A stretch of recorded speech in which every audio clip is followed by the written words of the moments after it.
Conflict. What is conflict? Come with me. Let me show you.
Now, before we get started, I'd like to introduce myself. I am Jason. I'm an amateur film director wanting to go pro one day. I filmed multiple dramas, skits, some weird unknown videos that I don't want you to check out because they're kind of cringe, honestly. You can check them out right here, actually, after this video. Alright? But check them out, leave a like, a comment, and I'll reply to your comment because I don't really have a lot of comments to reply to now that I think of it. But you can leave your comments down below. I'll read them. I'll read them. I got a lot of time. But anyways, this series is about me bringing you over everything about film, the main concepts of film. I have adequate experience in this industry. Well, adequate in the sense that I can make short films and I'm not getting paid for anything. Okay, yeah, that's pretty cool, right? But I hope you enjoy this video series where I'll basically be bringing you through all the main concepts of a film. You get backstage access basically through these videos. Although you can find a lot on YouTube, but please just stay on this video. Just stay here. Anyways, back to the concept of conflict. What is conflict? Well, what I showed you just now.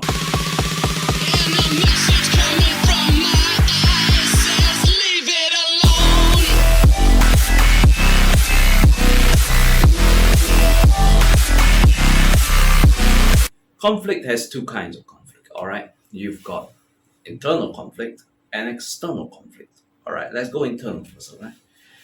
Now, internal conflict, it's quite simple actually. Internal conflict is self versus self. It is something that is more personal, alright? It can range from depression, anxiety. That is mainly internal conflict. But what about external conflict? Now that's where things get spicy, alright? External conflict is self versus others. That others can range from Mother Nature, AI robots, giant monsters, or super buff dudes. Okay? That's external conflict. Now, these two conflicts go hand in hand. They are like what are they like?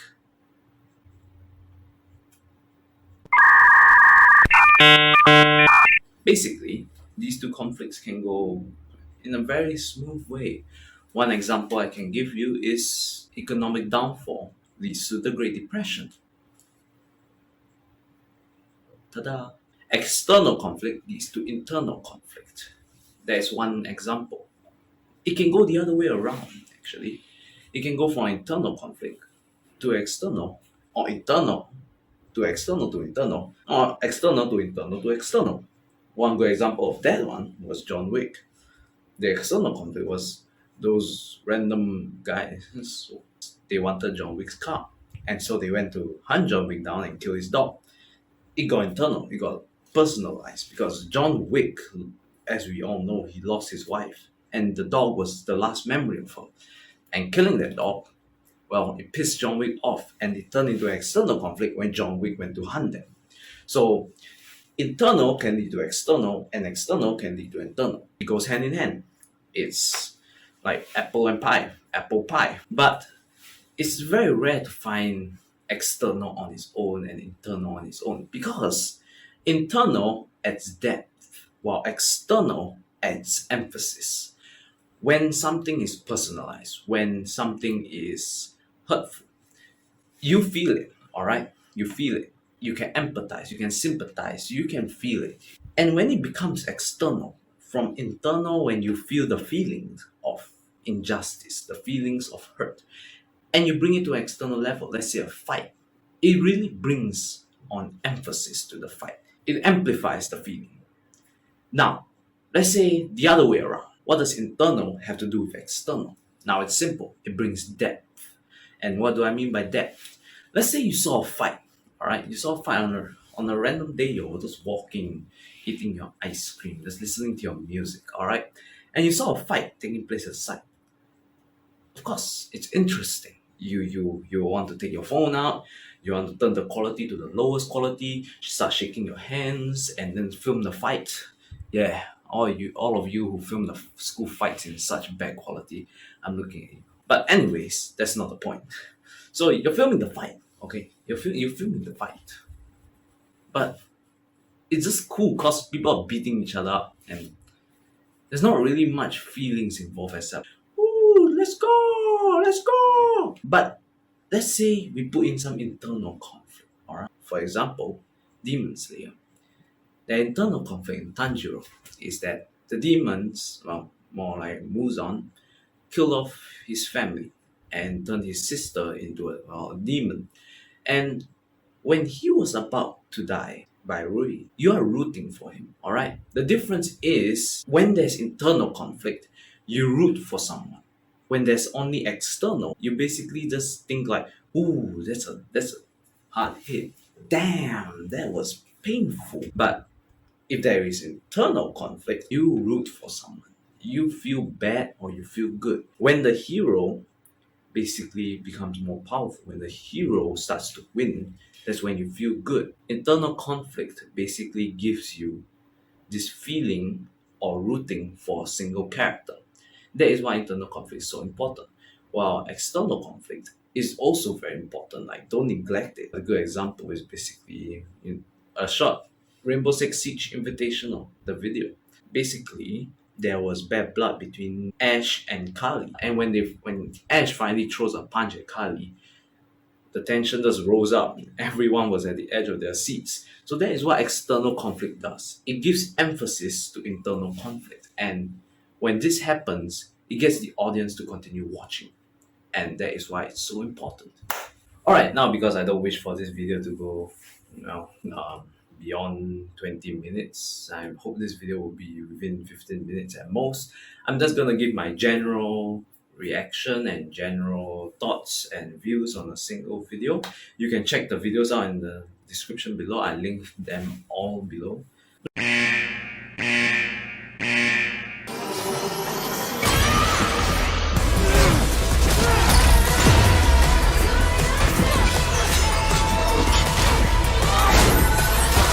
Now, the first video, Arcane, excellent story. This fight, I've been anticipating it since the first episode, alright? Ever since I met Jay and I met Vi, I've always wanted to see them fight, okay? Fight together, side by side. So, in this conflict, let's say visuals wise, the clever part that they did was that they combined slow motion and motion blur. Now, what slow motion does is that it emphasizes. Slow motion emphasizes whatever is there. Let's say I throw a punch and the punch was fast to slow, okay? It was fast to slow. And when the person gets hit and the person slows down, now, through the sound and everything, the emphasis is on the object that got hit. The power in the punch, it is being focused upon. Let's say the other way around. When the punch is going slow and then it goes fast. Now that is emphasis on the fist. It wants you to see the power that is being generated in the fist. Through that, it builds anticipation in the punch.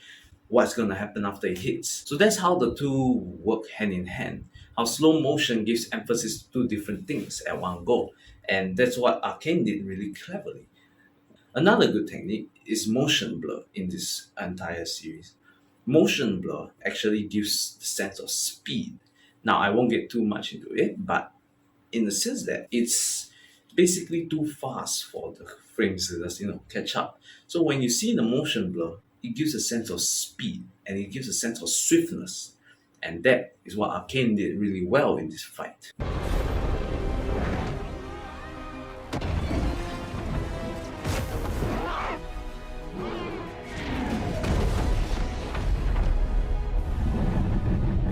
Now, Godzilla vs. Kong was a very nice fight actually. The movie didn't disappoint. I liked the scenery, the Hong Kong neon light. But the main thing that the movie wanted to show at first was the juxtaposition, alright? Now, what is juxtaposition? Juxtaposition is basically a comparison between two objects close by.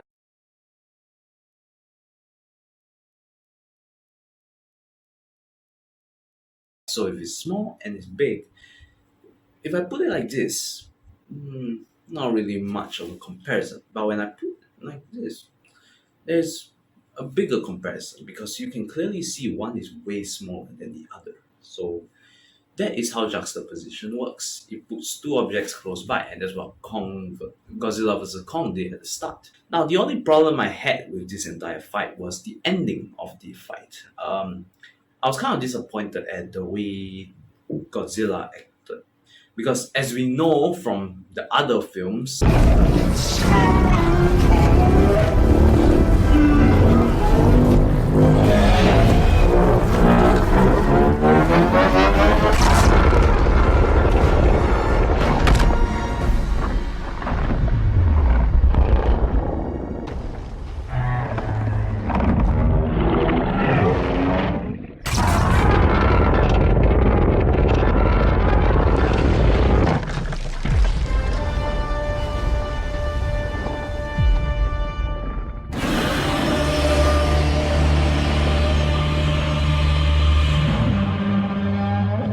Godzilla would have probably killed Kong. It would have probably just decapitated Kong. But he didn't do that.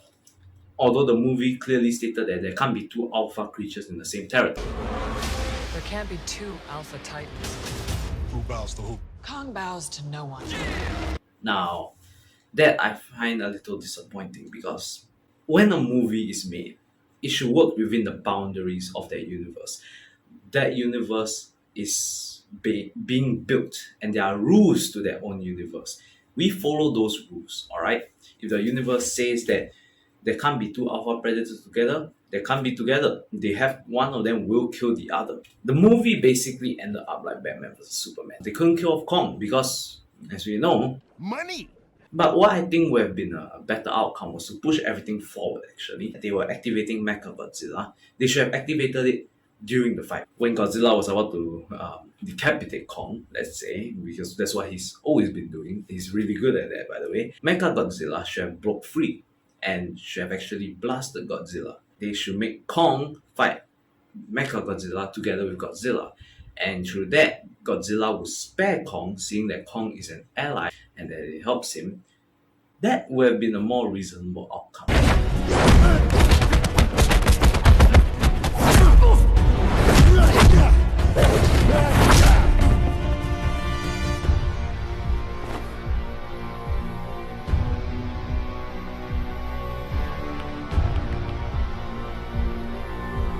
Ooh, 8-month finale. That is a good fight scene at the end. The reason the fight was so good was, like I said, they used internal conflict very well. They basically built on the idea that racism is really a hurtful thing. It basically generates hate towards the villain in this film, and it makes you root for Ip Man more. That's how the fight was so powerful. This was done very well due to the build-up of internal conflict, where the internal conflict was racism, which is also a theme actually. They can go hand in hand also, but due to this internal conflict, you root for the hero to win, and because of that, the fight was way more impactful. There was way more depth to the fight.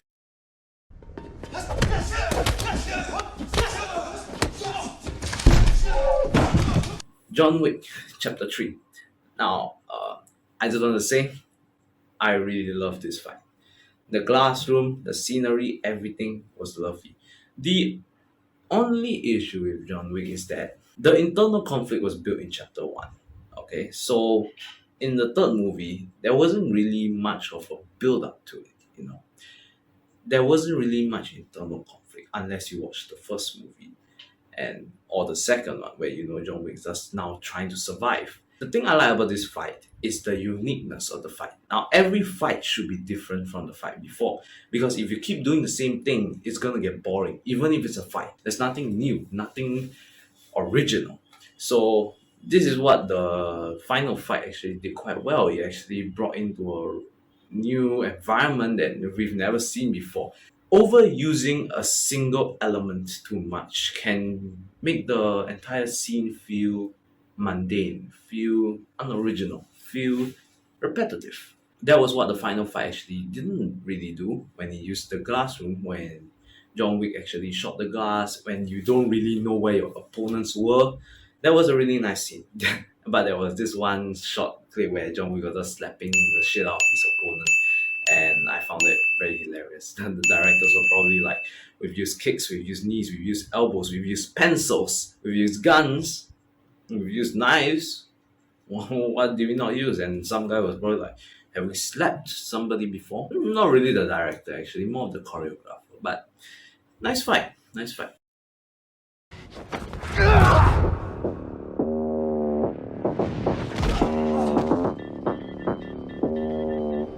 You okay? Shang-Chi, the bus scene. That fight was extremely good. Not because of who Shang-Chi was fighting, but more because of where he was fighting. We all know that Shang-Chi is a powerful fighter. He's good at fighting. Normally in fight films, the reason why there is this anticipation to the fight, although you know somewhat the hero is going to win, you don't know how he's going to win. You need to show that there is a struggle. Instead of just taking out everyone and then everyone's like just stunned, like how do you just do that? That would be really boring in my opinion because oh, oh, oh, I'm just gonna watch some guy beat everyone up as if it's like another Monday or walk in the park, a piece of cake. So there's no real anticipation, there's no real sense of fear, there's no rooting because you already know he's gonna win. And that's when they added the bus. The bus was going haywire, and because of that, the environment that Shang-Chi was fighting in was actually extremely dangerous. He had not only to be cautious about who he was fighting, but where he was going. He had to also care about the passengers on the bus now. Now that's when the fight becomes interesting. And I really find this external factor, external threat to Shang-Chi in the form of the environment instead of just the people that he's fighting as a very clever technique in this film.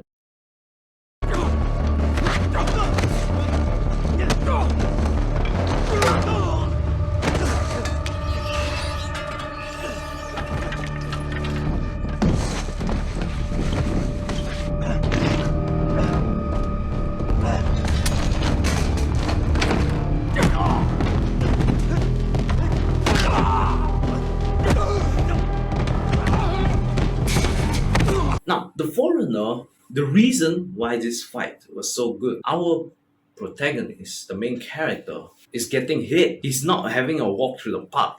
He's literally almost dying every time. Although you somewhat know that a character is gonna survive, good guys always win in most movies. Most movies, some movies, the bad guys actually win. The reason why this fight was such a good fight, it gave you the sense of worry, of vulnerability, that they are not invincible. Is the hero actually going to die? And because of the internal conflict built before, the reason he's fighting is what you are rooting for.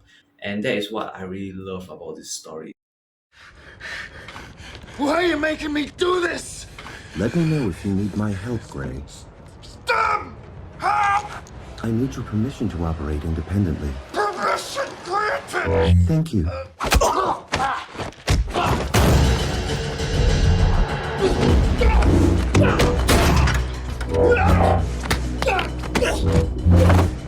Upgrade. When he activated STEM, we were like, whoa, what the hell? And the best part about the fight was that it was artificial. I love fights that are smooth, that they flow, all the movements, everything all flow. Although they may not be practical in real life, it was good camera work, it was good sound effects. Because as we know, he wasn't really the one fighting. It was an AI in his neck that was controlling his arms, legs, and everything. And from the way he looked, the very unnatural, the very artificial movements that he was making, it makes the fight feel much more realistic to the rules of this universe.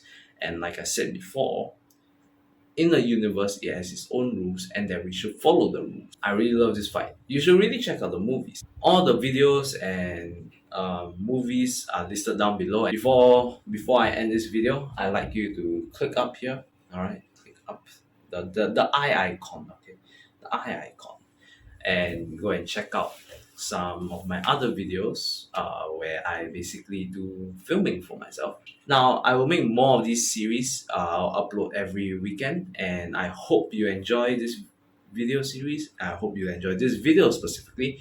Leave a like and comment down below, and I'll see you in the next video. Goodbye.